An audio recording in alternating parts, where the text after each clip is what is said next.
I know it's early. I know that this show could get better, but we're 2 episodes in and this show is really struggling to grab me.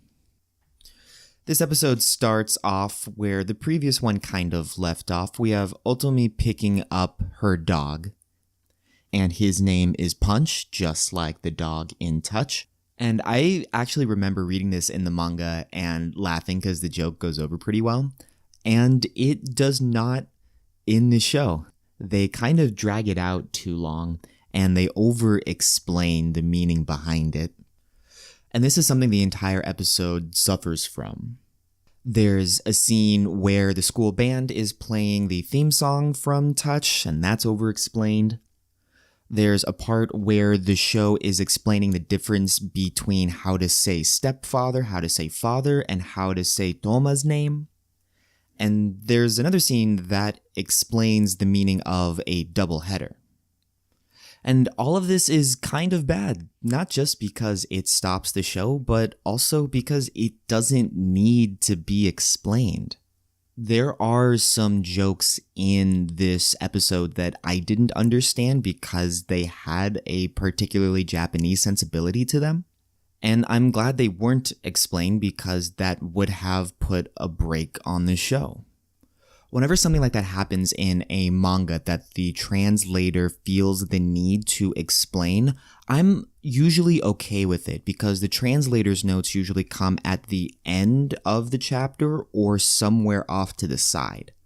And as a reader, I can choose to either read the notes to enrich my understanding of the joke, or I can just ignore it and allow my flow to continue naturally.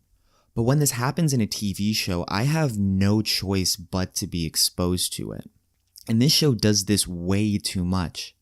After we see Otomi pick out Punch, we learn about Nikaido, the left-handed ace pitcher, and his dad, and their slightly malevolent forces towards the baseball team itself. It's really just establishing an antagonist. As someone who's read the manga, I already kind of know where this thread is going, so it's not really interesting me too much. But I guess I can see how someone who hasn't been exposed to the story might feel particular feelings about this side character. After the baseball scenes, we see To wake up alone in the house with Otomi.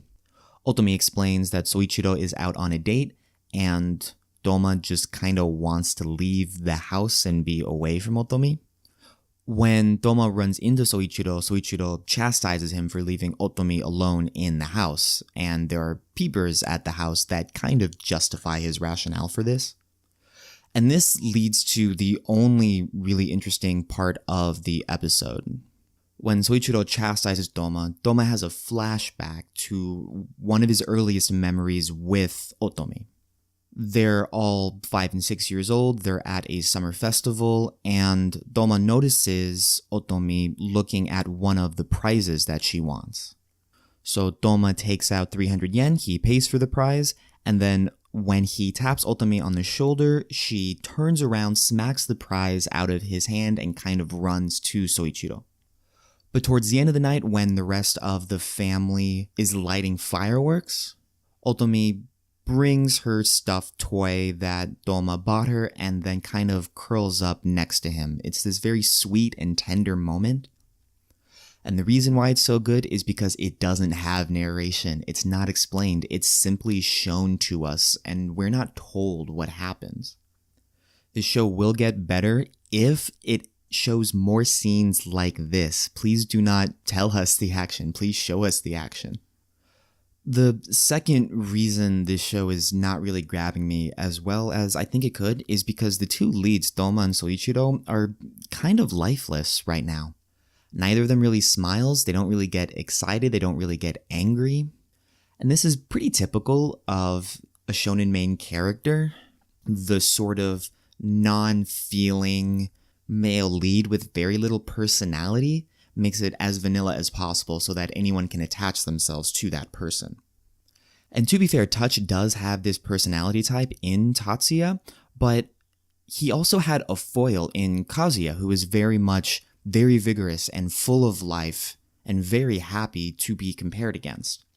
And what I'm seeing out of Mix is two Tatsuyas, and especially with the autumnal colors and the very soft music in the background. There's not really much exciting that is coming out of this show.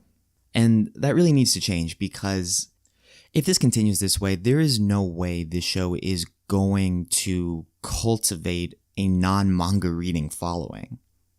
I'm going to continue watching this show because I know it's going to happen and I'm eagerly anticipating certain plot points. But I can't imagine a non-Adachi fan starting out this show and thinking that it would be worthwhile after these first 2 episodes.